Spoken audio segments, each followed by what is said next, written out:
Well, hello there. Welcome back again to Words with Friends Live. You know what it is. I'm your host, Iman Crossan, aka Alpha Cat, and I'm about to set you up with a bunch of really cool trivia questions. And if you can knock them all down, then I will make it worth your while. I'm sorry, that was a little creepy, right? I won't do that again. My bad. By the way, now there are just 2 days left in the Lunar New Year event in our mother game, Words with Friends. So make sure you go collect lucky envelopes to win the coveted gold mystery box. But not now. Y'all know the routine. Don't leave now. As long as you see this, you stay here. Do it after the game because I'm about to host the Hunger Game of Words. I'm Alpha Katniss, and I volunteer as tribute to give away this money. Now here's how we play the game. I'm going to ask you 12 questions with 3 multiple choice answers. Now with each one, you'll have 10 seconds to tap the correct answer. Hold your phone, 3 choices. Tap the one you think is right. Get all 12 right, and you will get a share of today's jackpot of $5,000. Looks so pretty every time. Looking nice and green. Got a little comma in there. It's all cute. Now, if you answer wrong, you're out of the money. But the party doesn't have to end because that just puts you in spectator mode. Now, in spectator mode, you can still play and answer questions correctly. As many questions as you answer correctly in spectator mode will bring you closer to earning a mystery box, which contains things like coins, power up, hindsight, word radar, SWAT plus, game changers, basically. Things that can really level your game playing up. Or you can stay in the game by using an extra life. Yeah, you heard me right. You heard what I said. If you share our game with a friend by tapping the heart during the pre-game countdown, we will reward you with 1 extra life that you can use in your next game. And stay cool. That life will appear 24 hours after your friends accept the first time you get an answer wrong. The rules are this. You can only use 1 extra life per game and not on the last question. A couple other things. We're streaming live. This is happening as you're singing. It's not pre-recorded. So make sure to connect to Wi-Fi for the best visual if you have it. You don't want to get to be all choppy and pixelated because I look better nice and crispy. Also, make sure your battery's got enough charge to get through the game. See, unlike the Hunger Games, nothing needs to die for you to win, including your phone, okay?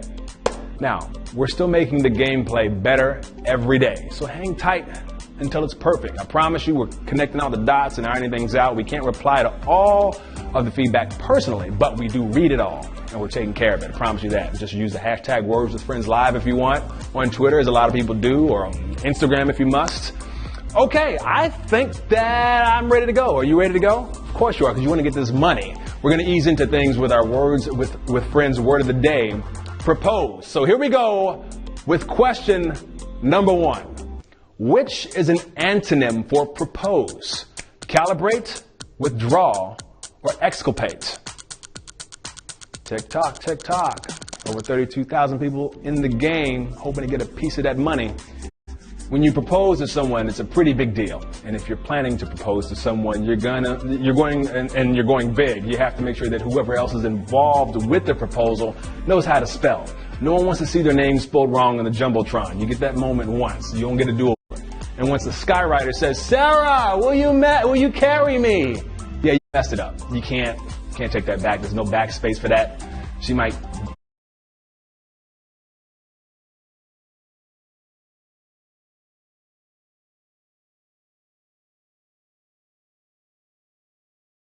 still in the game or eager to keep playing, and I wouldn't want you to withdraw, okay? Question number 2. Who is the easiest competitor in the A Cliche Away solo challenge in Words with Friends? Heartbreaker Hank, Charming Charlotte, or Dr. Luke Lovegood? Who is the easiest competitor? Now, these are some of the word masters, trademark, currently featured on Words with Friends main game. They're characters you can play against after you've scared off all your human friends with your wordy knowledge or your incessant messaging during the game. They're fictional. The Easter Bunny or the moon landing. Hey, what? Oh, my bad. That's Tom, our script supervisor. He still believes in the Easter Bunny. He's all about them eggs. Secretly, we all are, because he is real. Easter Bunny's real, y'all. I've got him on tape hiding eggs in my yard. Looks a little bit like one of my parents in a costume, but that's neither here nor there. The correct answer is Heartbreaker Hank. That's right. These cliche away characters have different skill levels. Dr. Luke Lovegood is considered hard, and Charming Charlotte is considered very hard. Heartbreaker Hank is considered pretty easy, but it's because he has no standards of self-confidence. It is what it is. Question number 3. Which word means both to increase rapidly and to become more serious? Escalate, raise, or lift? In a world of escalate, raise, and lift, for years, the 3 words have lived in harmony, listed side by side in the thesaurus. But now these lifelong friends have become mortal enemies, locked in a furious battle to be the right answer to our question. 3 questions, 3 choices enter, 1 choice leaves. Who will emerge victorious? Did I book the voiceover guy for movie? No, I still can't do voiceovers? All right, never mind. The correct answer is escalates. Here's how you know how old the word escalate is. When it first started out, it meant to launch an assault with ladders on a fortification. That tactic hasn't been around since the 1400s. Yeah, I think the invention of pouring hot, bubbling oil took the fun out of it. No one wanted to be on the receiving end of that. Question number 4. Which is an antonym for pseudo? Sham, genuine, or modern?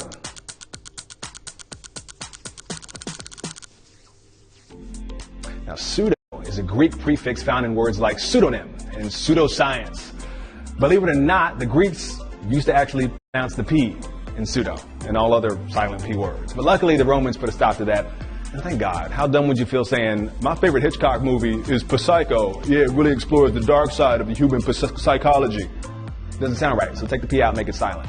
Even though I kind of don't trust silent letters. What are they so quiet for? The correct answer is genuine. That's right. Pseudo means fake. So sham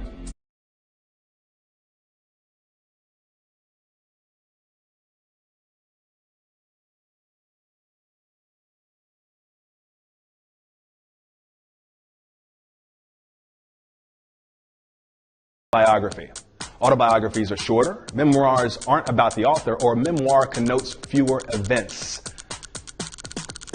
That 10-second timer is aggressive.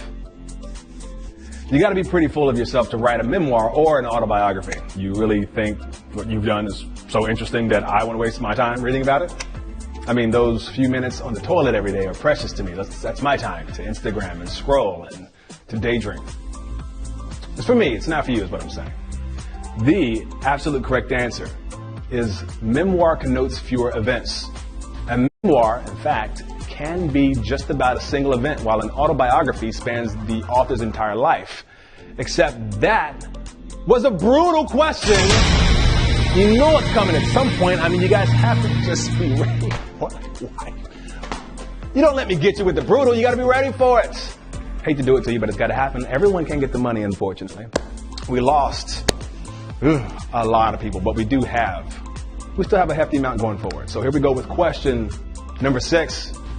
Which of these is not an acceptable alternate spelling of Griffin? Which of these 3 choices is not acceptable to spell Griffin? A little bit of Obama came in my voice there. Which one of these don't work? A griffin is a legendary creature of Greek mythology that has the head and wings of an eagle and the body of a lion. Terrifying. Except when it's spelled Griffin, Griffin. In that case, it means it's someone with a cynical disposition and a football-shaped head, and their name's Stewie from Family Guy. The correct answer is Griffin, Gryphin.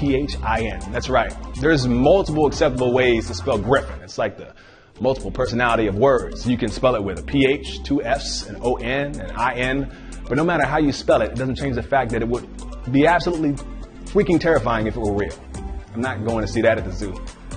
I'm good. Question 7.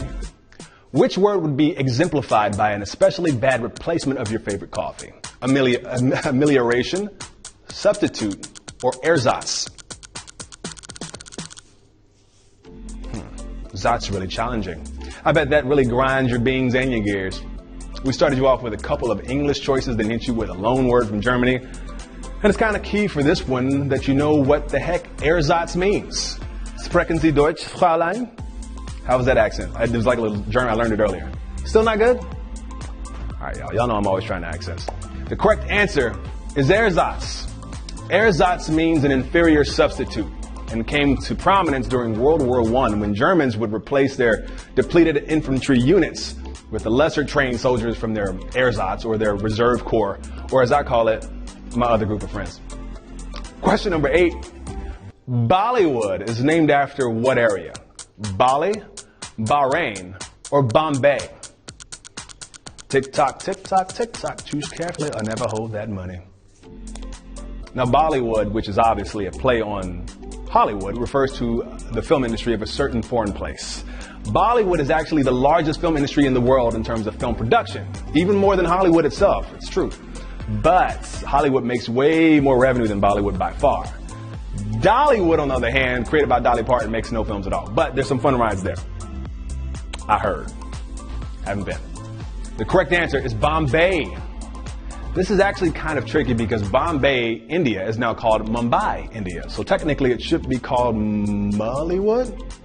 I don't like it. I'm going to let it slide for now, though. Question 9, getting closer to that money. Over 1,100 people moving forward. In words with friends, which is a valid word with only vowels? OI, EA, or AU? AU. You better get this right, because I can't help you. We've all been there. The game is winding down. There's hardly any real estate left on the board. You've only got the dregs of the alphabet to work with. Happens all the time. Happens to the best of us, and I am the best of us. It's hardly worth moving your thumbs for measly 2 old points, but you're going to score. But if you can still make a silk purse out of this lexicographical sow's ear, it'll be the Words with Friends version of the mic drop. You can impress people, let them know you know them words, and they don't. The correct answer is OI. 983 people got that right. According to Oxford dictionaries, OI is an exclamation the British use to get someone's attention, especially if they're angry. As in, "Oi, watch where you're walking, bruv." Okay, how was that accent? Was that still not good? I'm going to get one accent right, I promise. One day, somebody's going to write to me like, "Yo, your accent was pretty dope." I'm like, "Thank you."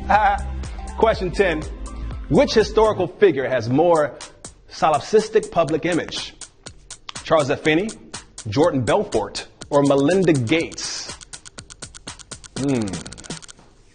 Which one has a more solipsistic public image? Well, it's time once again to play Spot the Solipsist. Two of the people below are not generally perceived as behaving solipsistically, while one of them has definitely displayed solipsistic tendencies in the past. Boy, this question would be a lot easier if you knew what solipsistic meant. But the correct answer is Jordan Belfort. Solipsistic, which means egotistical and self-centered, is not the best word to describe Charles Feeney or Melinda Gates, seeing how they have run two of the largest philanthropic charities in the world. But for Jordan Belfort, the formerly money and party-crazed Wolf of Wall Street, it fits perfectly. Second to last question, question 11, which is not a synonym for mercurial? Euphonious, fluid, or vacillating? Wish I could help you. No, I don't. I can hear you out there wondering, mercurial. I wonder if that word was derived from the name of Queen lead singer Freddie Mercury. I don't think it would be cheating for me to answer that and say, what? No, not at all. Where'd you get that from? Who told you that? Be careful where you get your... Just watch your sources, is what I'm saying. The correct answer is euphonious.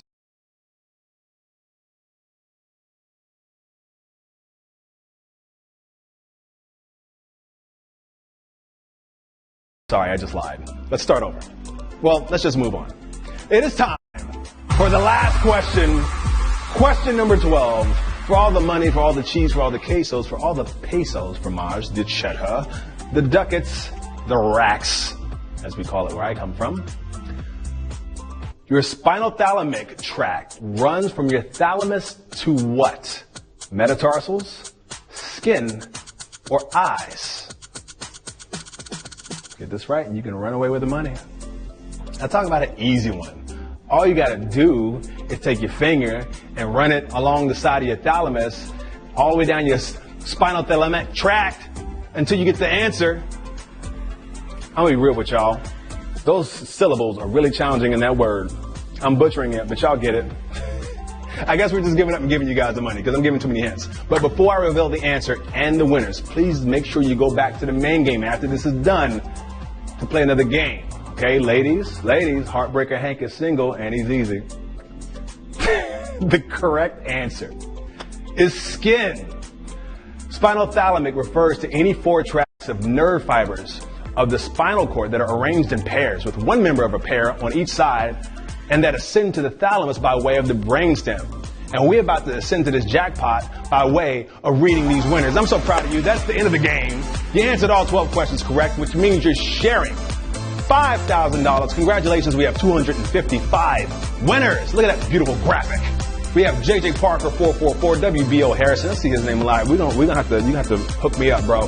Venus E, Kaden BTS, Ryan 38929, Durash M, Fat T, Head Spray Bandit. Proud of you all. I love giving away money. Where we shopping? Where we partying at, huh? Oh, I'm not invited. I'm not allowed to. Oh, I see. Don't forget, Sunday is the big money game. It's coming up on us fast. And also, please join us again tomorrow, same time, same place, same app, and same face, but all new stacks of cash. I have been your host, Iman Crossan, aka Alpha Cat, and this has been Words with Friends Live. See you tomorrow, bro. Oi! Gotta go.